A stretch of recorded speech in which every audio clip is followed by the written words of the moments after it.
আসামির ভাব দেখছেন? চোখে সানগ্লাস লাগায়া ডন সাইজা বইসা আছে। আগে আছিল 100 টাকা, এখন 200 টাকা দিলেও এই ভিআইপি রে পাম্পে পাওয়া যায় না। তেল খুঁজতে খুঁজতে আমার চাকার হাওয়া বাইর হয়ে গেছে। জজ সাহেব, তেলের দাম একদম পানির দরে নামায়া দেন, তাতে আর রাস্তাঘাটে ড্রেনে পইরা থাকে।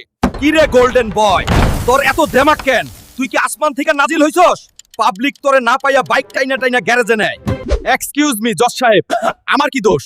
ওইদিকে মানুষে যুদ্ধ লাগায় আমার দাম বাড়ায়, আর এদিকে সিন্ডিকেট করি আমার আন্ডারগ্রাউন্ডে লুকায় রাখে। আমি তো ভিআইপি মাল উকিল সাহেব, পাবলিকে ঠেকা পড়ছে তাই 200 টাকা দিয়ে হইলো আমার পিছনে লাইন দেয়। আমি তো আর মাগনা জন্মাই নাই যে ড্রেনের পানিতে বাসমু। জজ সাহেব, ওর লজিক শুনে আমার পিস্টন জ্যাম হয়ে যাইতেছে। পরে এখনই রিমান্ডে নেন, নাইলে সব বাইকওয়ালারা কিন্তু রাস্তায় নামে আন্দোলন করব। অর্ডার।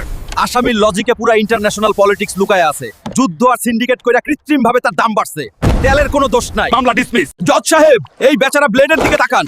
মানুষ একে দিয়ে এমন চিপা জায়গা পরিষ্কার করে, লজ্জায় বেচারার জং ধরার অবস্থা। আমি এর বিচার চাই। অর্ডার। ব্লেড মশাই, আপনার তো ধার অনেক, আপনার আবার লজ্জার কিসের? বলেন, মানুষ আপনারা দিয়ে কি আকাম করায়? জজ সাহেব, দাড়ি কাটে ওইটা ঠিক আছে, কিন্তু এরা বগলের তলে আর এমন এমন জঙ্গল পরিষ্কার করতে আমারে নিয়ে যায়। দুর্গন্ধে আমার দাড়ি কইমা যায় রে ভাই। আদালত রায় দিতাছে, আইস থিকা ব্লেড রে দিয়া জঙ্গল পরিষ্কার করা সম্পূর্ণ বেআইনি। এই শালিরা হইলো পকেটমার ট্রেনিং সেন্টার। সালামির নামে এরা এখন দুলাভাইয়ের কিডনি ট্রান্সফার চায়। মনে হয় এইটা তো ঈদ না, যেন চাঁদাবাজির হাট। জজ সাহেব, উনি চাপা মারছেন ঈদের চাঁদ আকাশে, তাই দুলাভাই সালামি দিবে বিকাশে। এইটা কি চাঁদাবাজি? এইটা তো আমাদের ফ্যামিলি ট্যাক্সে।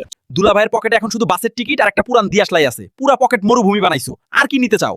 শালি মানেই হইলো লাইসেন্সধারী ডাকাত, আর এই লাইসেন্স তো আমাদের বিসিএস ক্যাডারের চেয়েও পাওয়ারফুল। তাই শালিদের সালামি দেওয়া সম্পূর্ণ বৈধ এবং দুলাভাইদের নৈতিক দায়িত্ব। তাই পংটামি না করে তাড়াতাড়ি সালামি দিন।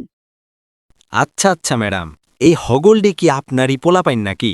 যখন এরি লয়া বইছি তখন তো আমারই হইব না কার? আপনারে সাংবাদিক বানাইছে কোন হালার পুতে? আচ্ছা, তয় আপনার স্বামী তো 3 বছর ধইরা বিদেশে, তো হ্যাঁ সারা এই ডজন ডজন পোলাপাইন পয়দা হইল কেমনে? আরে গান্ডু, আমার স্বামী নাই তো কি হইছে?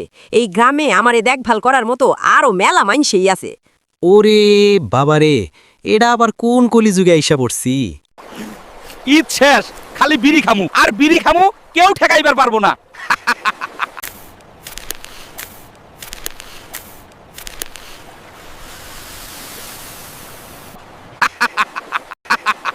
জজ সাহেব, আইজ একটা বিহিত করেন।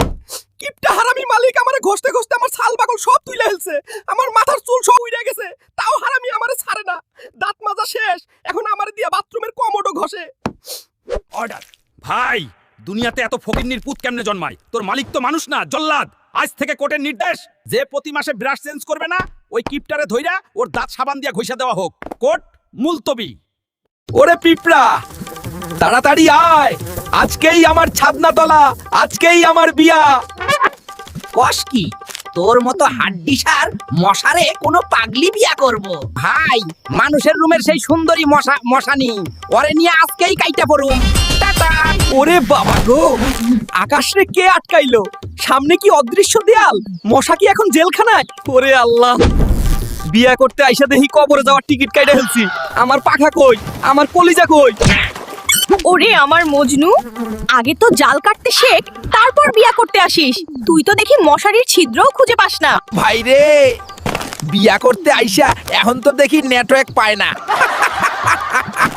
কি রে ভাই, বাসরঘর কি হইলো? ভাই, এই জন্মে আর বিয়া হইলো না, কাল থেকে আবার রক্ত চুষাই শুরু করুম, অন্তত জান তো বাঁচবো।